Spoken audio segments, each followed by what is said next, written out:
It's important to celebrate the small victories in life, like almost getting in serious trouble and then rescuing it at the last minute.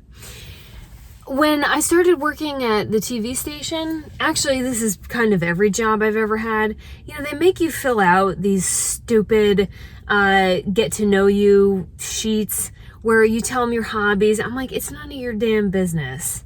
Selling recreational drugs on a back alley corner, that's why do you need to know? You don't.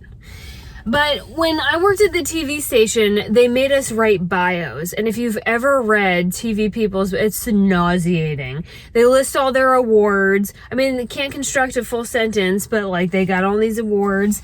Also note that in TV news, you have to submit your own awards. Nobody came down and told you did a good job. You had to ask to be told to do a good job. And there's no money associated with those awards. It's just a piece of wood. They're worthless.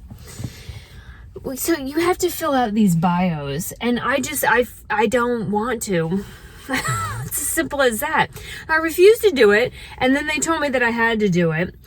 But I also knew that we weren't really proofreading anything on the website. We were proofreading the articles, but the actual nuts and bolts of the website, I didn't think anyone actually would go back and check. So I took advantage of that, and I wrote a bio that said that I was a master cage fighter. Oh, Perez, good series of strikes. I wrote this elaborate thing about being a professional cage fighter, and then I sent it to them largely to see if anyone would read it before posting it on the website. And the answer is they didn't. Because for years, my bio said on the TV news website that I was a professional cage fighter. And time went on and I just forgot about it. I didn't care. And occasionally I'd be at an interview and they would say, we looked you up online. I'm like, oh, I'm sorry. You still want to do this? And they said, cage fighting? And I'm like, oh, that's still out there, huh? God, it's been forever. I just left it. What do I care? I would like to be a professional cage fighter. I keep saying I'm going to go take that, what is it called? It's not Muay Thai, which sounds like a latte. There's some martial arts, because I was looking at different self-defense classes, and karate is about body and mind. I don't really care about that. And then there was one, I forget what it's called. But anyway, the goal is to kill the other person. And that spoke to my heart.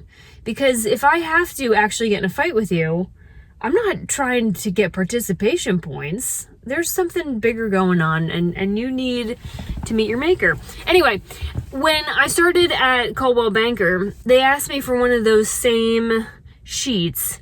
And so I filled it out in the exact same way, figuring that this, who cares? So it said, what organizations and professional memberships are you a member of? And I put Fight Club and Sam's Club. I am a member of Sam's Club, a long-standing member of Sam's Club. And then again in the bio, it says, what are your hobbies and and I wrote a whole nother thing about being a cage fighter and sent it in.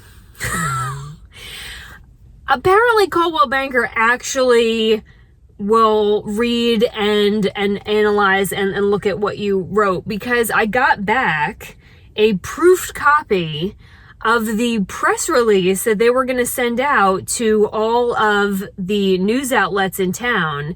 And it had a nice little paragraph about my professional cage fighting. I thought that this was just going to go into the dust like the other one did.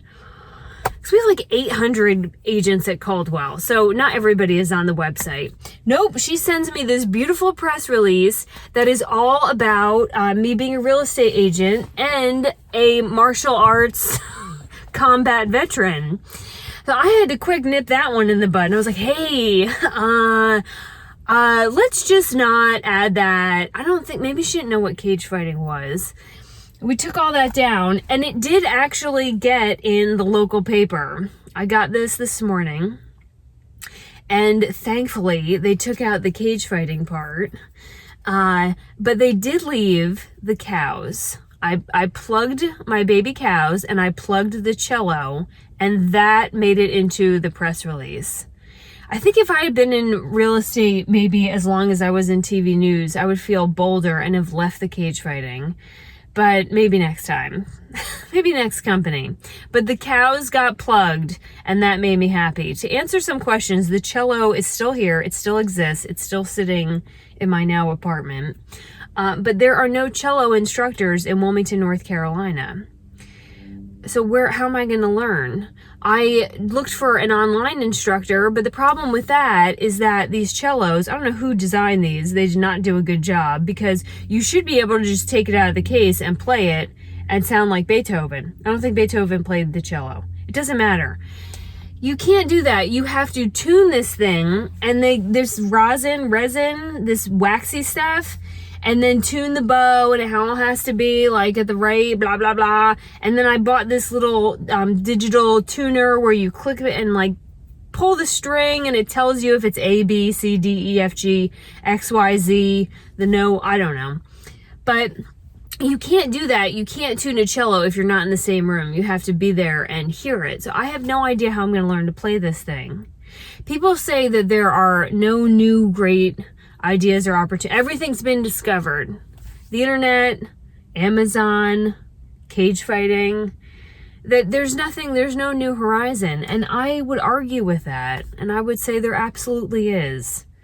Automatic cellos.